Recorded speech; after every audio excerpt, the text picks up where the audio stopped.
सामने रखते हुए और एक बात उन्होंने जो फरमाई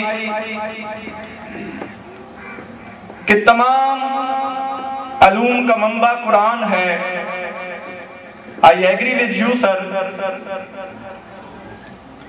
कि कुरान पाक में अल्लाह ताला फरमाते हैं तिबियान अल्ले कुल्ले शैइन कि हमने हर चीज का जिक्र कुरान में कर दिया। अब तमाम अलूम कुरान में हैं, कुरान से ही निकल रहे हैं। अब हमारी अपनी फिक्र और सोच है कि हम उससे कैसे इस्तेफादा हासिल करते हैं, क्योंकि उसने तो कह दिया कि सारे कुरान सारे अलूम उसमें हैं। और बेशक जो साइंटिफिक जितनी भी ब्रांचेस हैं, अगर फिक्री और इल्मी लिहाज से उनकी डेफिनेशन और तहकीक की जाए तो वो इल्म नहीं है। आई एग्री विद यू कि वो इल्म नहीं है, वो ब्रांचेस ऑफ नॉलेज जरूर हैं। तो इसके बाद मुझे हुक्म दिया जा रहा है कि डॉक्टर मोहम्मद शफीक आवान साहब को मैं दावत दूं, लेकिन कुछ बच्चे भी हैं जो परफॉर्म करना चाहते हैं और पेरेंट्स की तरफ से भी कुछ इस तरह की पाबंदी है। तो मैं रिक्वेस्ट करूंगा कि थोड़े टाइम में हम सारी बात को समेट लें। तो मेरी रिक्वेस्ट है जनाब मोहतरम डॉक्टर मोहम्मद शफीक आवान, पीएचडी केमिस्ट्री, गुजरांवाला से तल्लक है। बड़ी ही प्यारी और इल्मी और फिक्री शख्सियत है। मेरी बड़ी जगहों पे बातें हुई और मैंने सुना लोगों को, जितना मजा मुजाहिद साहब को सुनने में आया, रियली मुझे बहुत इल्म हासिल करने का मौका मिला। तो मैं दावत देता हूँ जनाब डॉक्टर मोहम्मद शफीक आवान साहब।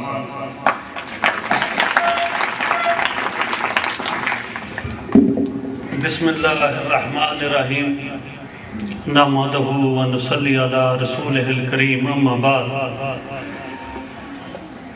मोहतरम मुकर्रम जनाब मेहंदी शाह साहब, मोहतरम मुकर्रम जनाब गुलाम रसूल साहब, मोहतरम प्रोफेसर डॉक्टर रफ़ी साहब, दीगर डॉक्टर साहबान, बच्चों के माँ बाप, इस मुबारक कस्बे के जितने रहायशी मर्द, ख़वातीन, मेरी बहनें, बेटियां, स्टूडेंट्स, सबको मेरी तरफ से मुतबाना सलाम। थोड़ी देर पहले प्रोफेसर डॉक्टर रफ़ी साहब ने एक उम्दा बलीग गुफ्तगू की, जिसमें स्कूल की इंतज़ामिया को उनके करने के जो काम हैं उनके बारे में बताया। पेरेंट्स के सामने ये बात रखी कि पेरेंट्स भी अपने बच्चों के होमवर्क और बाकी चीज़ों को गौर से देखें, स्कूल की इंतज़ामिया और असातिज़ा कराम से रब्ता रखें ताकि क्वालिटी ऑफ एजुकेशन जो है वो बेहतर हो सके। मैं मुबारकबाद देता हूँ मोहतरम मेहंदी शाह साहब को और उनकी इंतज़ामिया को उन्होंने इस कस्बे के अंदर इस स्कूल का अज़ान निकले हैं। आप सब लोग बहुत खुशकिस्मत हैं कि इन्होंने अच्छे माहौल के अंदर इस अदारे का इनेकाद किया है। और मेरी आप लोगों से ये गुजारिश होगी कि आप लोग इस मौके से भरपूर फ़ायदा उठाएं। देखिए, मैं आपके करीब एक अदारे में जॉब करता हूँ। अब पिछले दिनों जितने इंटरव्यू टेस्ट हो रहे थे, हत्ता के जो कि स्वीपर है उसके लिए भी कम से कम जो तालीम थी वो मैट्रिक थी, माली के लिए भी कम से कम तालीम जो थी वो मैट्रिक थी। तो बाकी जो बड़ी सीटें हैं आप खुद अंदाज़ा लगा लें कि उसके लिए हमारी जो एजुकेशन है वो कितनी ज़्यादा होनी चाहिए और किस क्वालिटी की होनी चाहिए। फिर ये मेरे दोस्त डॉक्टर रफ़ी साहब आपको बता रहे थे बच्चे के बारे में कि 14 साल बाद ये कैसा होगा।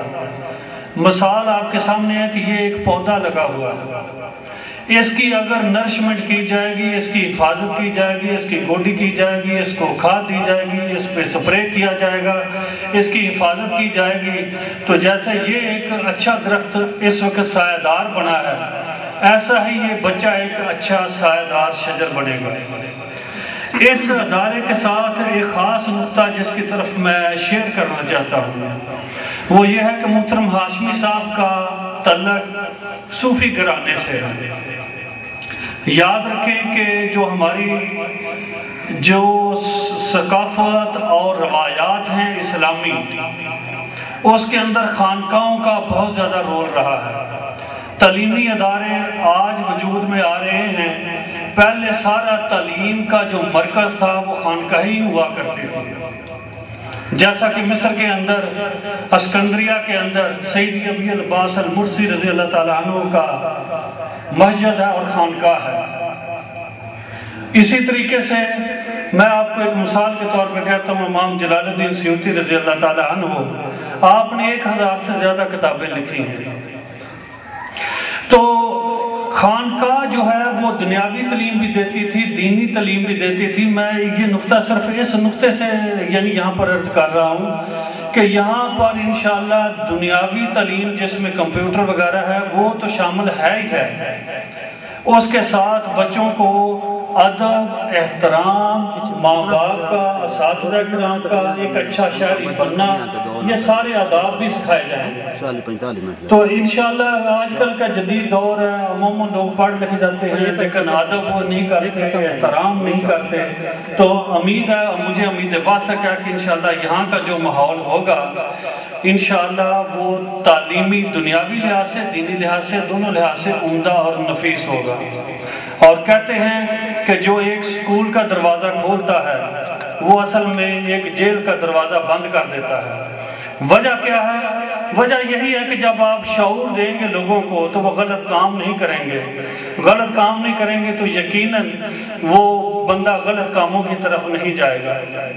तो हाज़रीन ज़िक्र, आप इस मौके से फ़ायदा उठाएं। यूनेस्को की रिपोर्ट है 2008 की कि पाकिस्तान के अंदर 73% बच्चियां जो हैं वो स्कूल, सेकेंडरी स्कूल लेवल पर नहीं जाती, मैट्रिक लेवल में 63% जो बच्चे हैं वो नहीं जाते। तो पाकिस्तान की पसमानदगी में सबसे बड़ा किरदार इसी का है कि हमने अपने बच्चों को तालीम नहीं दी। तो अगर आपके डोर स्टेप के ऊपर, आपके कस्बे के अंदर जनाब हाशमी साहब और उनकी टीम ने ये स्कूल खोला है तो मेरी आपसे ये गुजारिश है कि इससे फ़ायदा उठाएं। और देखें, मेरे माँ बाप ने मुझे पढ़ाया, मेरे वाले साहब नहीं पढ़े थे, मेरी वालदा नहीं पढ़ी थी, उन्होंने शौक़ और ज़ौक़ से मुझे पढ़ाया। अल्लाह पाक के खुसूसी फजल और करम से अच्छे अदारों से पढ़ने का इत्तेफाक हुआ, गवर्नमेंट का लाहौर से, कायदा यूनिवर्सिटी से, बाहर से PhD करने का इत्तेफाक हुआ। ये इसलिए हुआ कि मेरे माँ बाप की दुआएं थी और उनका शौक़ था, हालांकि वो पढ़े लिखे नहीं थे। तो मेरी आप लोगों से गुजारिश है, चाहे आप पढ़े हैं या नहीं पढ़े लिखे, बज़ाहिर यकीनन शऊर के लिहाज से आप बहुत अच्छे हैं, तो आप अपने बच्चों को इस अदारे में भेजें और बच्चों के साथ वर्क करें। असातिज़ा किराम से आखिरी मेरी गुजारिश है जिसके बाद मैं इजाज़त चाहूँगा कि